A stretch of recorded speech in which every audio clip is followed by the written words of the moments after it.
Meghan quietly kicked Harry's ass out of her life. Meg's bullshit just started. Hello and a very warm welcome to the Celebrity Tribute channel.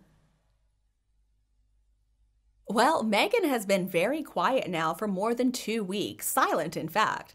It has been reported that Meghan is distancing herself from the train wreck that Harry started with his book Spare. I guess she believed the book was going to redeem the two of them, make people love them once again, and make them popular. Now, other people are claiming, though, that Meghan does not want to steal the limelight because this is Harry's time to shine. It's an interesting theory because, as I remember it, Meghan had no problem stealing the limelight away from Harry when he gave the keynote speech at the UN General Assembly for Nelson Mandela Day last year. She also seemed more than happy to steal the limelight away from Harry for the Invictus Games ad. See, what I think is going on is the book is not doing well. I mean, it's selling lots of copies, but people are making fun of it, people are criticizing it, and Meghan knows that, and so she doesn't want to be seen anywhere near it. If the reaction had been mostly positive, you know she would be all over the media. She would be wearing her most expensive designer clothes that still wouldn't even fit her properly, and she would be out there allegedly supporting Harry and telling us all how she's so proud of him. So I'm sure Meghan Markle is fuming right now, as are many ex and serving British military personnel. I mean, Harry never should have written that in his book. I don't care whether it's made up or not. To me, it is the definition of idiocy. Now, the rest of the book we've got to take with a big old grain of salt, but there could be deadly consequences for Harry's stupid choice to talk about how many members of the Taliban he killed, and let's not forget that he compared them to chess pieces. In Tom Bower's book Revenge, we find out about Meghan's pattern of using people. So she starts with idolization, and then she moves on to devaluation and discarding. I think Harry at this point has basically lost everything. He has lost his friends, his family, his military positions, the Commonwealth Youth Ambassadorship, patronages, charities, and naturally the support of UK citizens. So I think at this point we can say for sure Harry has been devalued. During their 2018 wedding, Harry and Meghan had the Kingdom Choir perform Stand By Me, and did you realize that the poor choir was forced to change the version 12 times? It took 12 tries for Meghan to finally approve of it, and then we heard the final rendition at the wedding. Reportedly, the Kingdom Choir were at the wedding because it was Charles who wanted them to perform. They were on the verge of giving up, but they stayed on because he asked for their forbearance, and they had a lot of respect for Charles. I felt really sorry for them, but at least they got to sing at the Invictus Games. I am guessing nobody asked them to change their songs on that occasion. So Charles is actually a big fan of gospel music, and apparently the whole thing was his idea.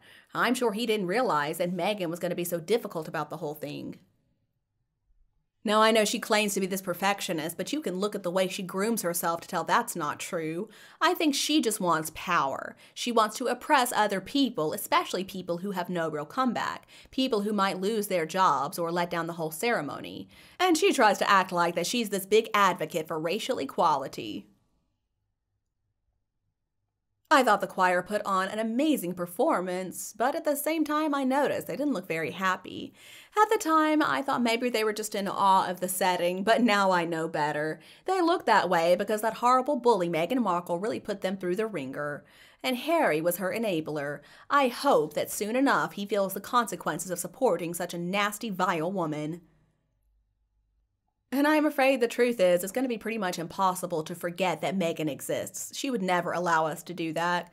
If the book were a success and if everybody was praising it, you know Meghan would be right there with her claw sunk into Harry's arm, and having that smirk on her face and trying to get as much attention for herself as she possibly could.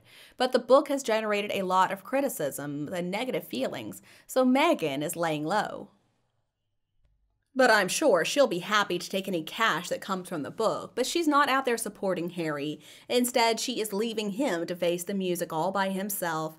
And of course, she's going to claim that everything is all his fault, and she's going to claim that she had her concerns about the book all along, but he just wouldn't listen to her. She's going to wait, though. She's going to wait to see how all of this turns out before she decides what she should do next. She is such a nasty person. So no, while I wish it were true, I don't think Meghan is gone. I think she's just out there scheming what she's going to do next. Manipulative people like her don't simply disappear, they just refigure their attacks. So Meghan is getting her group of sugars together to present her as a victim of current circumstances. Meghan is like a snake. Unless you cut off the head of a snake, it's always going to be deadly. And as for the idea of Meghan studying or even reading a 35-page booklet on protocol and manners, yeah, I don't think that ever happened. She would never do a thing like that. You know, she'd probably throw it in a fire. And then she'd probably tell some poor employee that they need to write an entirely new book on royal protocol, one that is determined by Meghan. I think we could imagine about how it would go. Probably the first thing she would want to do is make the UK a more democratic place. Forget that whole line of succession. Let's have a popularity contest to determine the next Prince and Princess of Wales. Oh, and also, probably only Sussex sugars are going to be allowed to vote. And what would be the next item? Probably she would say that all servants have to come and grovel at her ugly feet, even kiss them maybe. They're not allowed to make eye contact, and they cannot speak unless spoken to. They need to practice their curtsying to Meghan in their spare time. And the next one would probably be something like that William and Catherine are expected to bow and curtsy to Prince Harry and Princess Meghan, because let's not forget, Prince Harry and Princess Meghan are the most popular royals. I guess the next thing would be something about food, probably that, oh, you have to always pass the salt and pepper together at official state banquets, and maybe you've also got to serve sushi, because apparently that is Meghan's favorite food.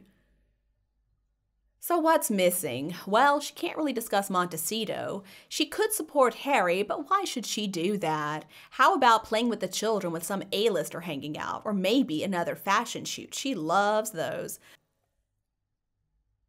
Now, if you ask me, Harry does have a reason to be jealous of his older brother, and that reason is a beautiful, tall brunette named Catherine. Just think of all the photos that we saw of Harry and Catherine together before Meghan entered the picture. He even had to mention Catherine's legs in his best man speech. Was Harry just jealous of the relationship that his brother had with Catherine? I suspect at one point at least, Harry was in love with Catherine. And then once Meghan sunk her claws into him, I think that she could clearly see how Harry felt about Catherine. I think that could be a very big part of the reason that Harry is being so nasty. We also need to consider the fact that Catherine was married to the heir to the throne. Now, maybe Harry didn't inform Meghan what was expected of her and how the monarchy really functions. So then Meghan blackmailed Harry so that they could get married as quickly as possible.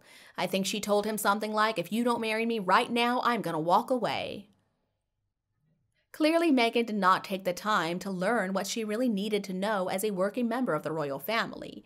The Queen made sure the people who were working with Meghan had to help her adjust. The Queen certainly did not want a repeat of the Diana episode, so Meghan decided that she thought she could change the 1,000-year-old monarchy to suit her needs. And then she blamed all these problems on the fact that nobody taught her how duchesses are supposed to act and who they should curtsy to. The fact is, Meghan was given a 35-page booklet to figure out how to act right. She even learned about what fork to use. And I know that sounds stupid, but it was Meghan who brought that up. And in their Netflix Mock-You series, Meghan Markle told lies about what Tyler Perry did to help her. Now, at one point I had a lot of respect for him, and when I heard her talking, then I lost all respect. So I was pretty happy when the truth came out that once again Meghan Markle was just lying, so my respect in Tyler Perry could be restored. I also don't know why some people out there talk about her being so attractive. In a lot of photos I see of her, she looks absolutely ugly. And maybe that's because I know what's inside of her, and I know what is inside of her is a hideous monster.